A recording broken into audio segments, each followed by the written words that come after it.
why you should care about mapping of the fruit fly's brain। तो ये एक fly है, जो इंसेक्ट है, जो मक्खी आप जो देखते होंगे जो फ्रूट्स पर इधर उधर खाने पे घूम रही हैं, तो वो फ्रूट फ्लाई ब्रेन का एक मैपिंग करना, मतलब उसको उठाकर एक उसको ब्रेन को निकाल कर by removing it from the that fly and putting into the water which is completely frozen, और उसके काट कर उसके हजारों टुकड़े बनाकर उसके thousands and lakhs of images लेकर उनकी स्टडी करने को कहा जाएगा मैपिंग ऑफ द ब्रेन। और यहाँ पे हम लोग कह सकते हैं mapping of the fruit fly brain. So why it is in the news? Research has recently made headlines as scientists have successfully mapped the entire brain of an adult fruit fly। एक तो adult fruit fly का scientist ने पूरा mapping कर लिया है, and marking a significant achievement in neuroscience. और इस न्यूरोसाइंस का ब्रेन साइंस के अंतर्गत देखा जाए तो ये बहुत बड़ा अचीवमेंट है, and this is the first time such a comprehensive mapping of an adult animals brain has been accomplish. और ये फर्स्ट टाइम ऐसा साइंटिस्ट कर पाए हैं कि किसी एनिमल के ब्रेन का, एडल्ट एनिमल के ब्रेन का पूरे कम्प्लीटली हर डिटेल का मैपिंग हुआ है। How was the fruit fly brain mapped? The mapping process of the fruit fly's brain initiated in 2013। तो ये the process of the fruit fly brain को क्या हम लोग बोलेंगे? Drosophila melanogaster. तो इसको क्या बोला जाएगा? Drosophila melanogaster, the process of fruit fly brain mapping. Researchers immersed the brain of an adult fruit fly in a chemical solution। तो उन्होंने क्या किया? फ्रूट फ्लाइज के ब्रेन को एक केमिकल के सॉल्यूशन में डालकर बर्फ़ की तरह कन्वर्ट कर देना, and solidified into a rigid block for further analysis. और जब उसके केमिकल सॉल्यूशन में डालकर बर्फ़ की तरह उसको पूरा सोलिफाई कर दिया गया, this meticulous process involve creating 7050 section of the brain. और उसके कितने ब्रेन्स के सेक्शंस बनाए गए? बड़े अच्छे से, बहुत माइन्यूट रूप से काट कर 7050 sections of the brain, and resulted into the generation of 21 million images. और उसमें लगभग इसके 2 करोड़ 10 लाख इमेजेस लिए गए due to detail the entire brain structure, और जिससे कि पूरे ब्रेन का स्ट्रक्चर पता चल सके। The first high resolution image of the brain was produced over a decade into the research project। the first high resolution image of the brain, मतलब बहुत बड़े हाई रेजोल्यूशन पे ब्रेन का इमेज was produced, किया गया था over a decade, लगभग एक डिकेड पहले रिसर्च प्रोजेक्ट में हाई रेजोल्यूशन इमेज दिया गया था।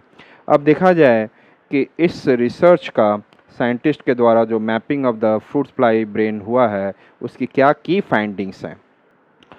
The research identified over 50 million synaptic connections का मतलब जो ब्रेन के अंदर न्यूरॉन्स मूव कर रहे हैं और उनके बीच में जो कनेक्शन जॉइंट्स होता है, तो सिनेप्टिक कनेक्शन कह सकते हैं हम उसे। Connection among 1,39,000 neurons. तो 1,39,000 न्यूरॉन्स में देखा गया आपस में कितने कनेक्शन है, तो 50 मिलियन मतलब है कि लगभग 5 करोड़ कनेक्शन, मतलब 1,40,000 न्यूरॉन्स में से 5 करोड़ कनेक्शन है। द नर्व सेल्स ब्रेन में जो आपस में एक्सॉन के कनेक्शन दिखे। Scientist classified this neurons into 8,453 distinct types. और उसके न्यूरॉन्स के ब्रेन के न्यूरॉन्स को कितने में बांटा गया? 8,453 में। Establishing the largest catalogue of cell type found in any brain to date. आज तक जितना भी जो लार्जेस्ट कैटालॉग तैयार किया गया सेल टाइप्स का किसी भी ब्रेन का आज तक। The study provided insights into the functionality of different cell types. तो स्टडी जो प्रोवाइड कर रहा है कि सेल के डिफरेंट फंक्शनैलिटी को बताने की कोशिश कर रहा है, and the mechanism by which the fruit flies eyes interpret motion and colour. और ये भी बताया जा सकता है कि किस मैकेनिज्म के द्वारा जो फ्रूट फ्लाई के जो आँख होते हैं वो क्या चीज़ इंटरप्रेट करता है मोशन को, किसी चीज़ कोई चीज़ मूव कर रहा है तो उसको कैसे इंटरप्रेट कर रहा है, कलर को कैसे इंटरप्रेट कर रहा है। और novel group of neurons termed hub neuron, hub neuron was discovered which may facilitate faster information processing। और यहाँ पर हब न्यूरॉन है जो कि इंफॉर्मेशन को बहुत तेज़ी से प्रोसेस करता है। Significance of the work, while the human brain exhibits greater complexity, the fundamental communication patterns among neurons show remarkable similarity between fruit flies and humans। ये हम जानते हैं कि जो हमारा ब्रेन है, ह्यूमन ब्रेन बहुत ज़्यादा कॉम्प्लेक्स है, बट इवन देन इतना देखा गया है कि फ्रूट फ्लाई और ह्यूमन के जो ब्रेन न्यूरॉन हैं लगभग सेम पैटर्न में हैं। Fruit flies serve as an essential model organism in neuroscience, effectively addressing many cognitive challenges that human brains encounter। तो cognitive challenges जो मतलब कि दिमाग से रिलेटेड, सोच से रिलेटेड जो प्रॉब्लम इंसान में आ जाता है, यदि हम लोगों ने फ्रूट फ्लाइज के जो स्टडी हमने serve as an essential model कि ये क्या करेगा, एक ऐसा मॉडल तैयार करेगा ऑर्गेनिज्म के लिए, न्यूरोसाइंस के लिए, जिससे कि हमारी जो सोच, हमारी नॉलेज, जो ह्यूमन बीइंग की नॉलेज चलती है, उनके प्रॉब्लम आते हैं, उनको प्रॉब्लम को एड्रेस करने में ये बहुत ही हेल्प करेगा। जो अभी इस fruit mapping of the fruit fly के मैपिंग से जो हमें मॉडल तैयार होगा उसके वजह से। This research could advance our understanding of various mental health.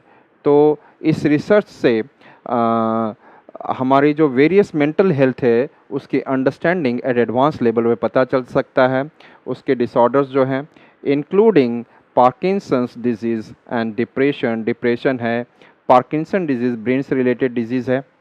जो पार्किंसन डिजीज़ है ये ब्रेन से रिलेटेड डिसऑर्डर होता है जो न्यूरॉन लेवल पर होता है। जब कभी आपने किसी व्यक्ति को चलते समय जिसके मूवमेंट कंट्रोल में ना हो, मूवमेंट वर्शन होते चले जाए और उसके हाथ कँपाना और किसी चीज़ को अच्छे से नहीं कर पाना, एक प्रकार से पार्किंसन डिजीज़ कहा जाएगा इसको। और आज के डेट में ब्रेन से रिलेटेड कई लोग डिप्रेस्ड हैं, उसके लिए वो डॉक्टर के पास भी नहीं जाते, स्पेशली इन इंडिया। जाना चाहिए, उससे रिलेटेड कोई मेडिसिन लेना चाहिए यदि ऐसा ना हो कि बाद में उसकी सिचुएशन ख़राब हो जाए। तो इस रिसर्च के द्वारा जो mapping of the fruit fly मिला है फ्रूट फ्लाई से, और उससे जो हम प्रॉब्लम को रिजॉल्व करने का तरीका निकाल सकते हैं। The success in mapping the fruit flies brain raises optimism that a complete mapping of the human brain may eventually B achievable. और ये जो आप हम लोगों ने जो फ्रूट फ्लाई के मैपिंग को जो हम लोगों ने कर चुके हैं, इससे ये आशा होता है कि ऑप्टिमिस्टिक हो जाते हैं हम लोग कि हम लोग ह्यूमन ब्रेन को भी एक दिन सही से हम लोग उसका मैपिंग कर सकते हैं।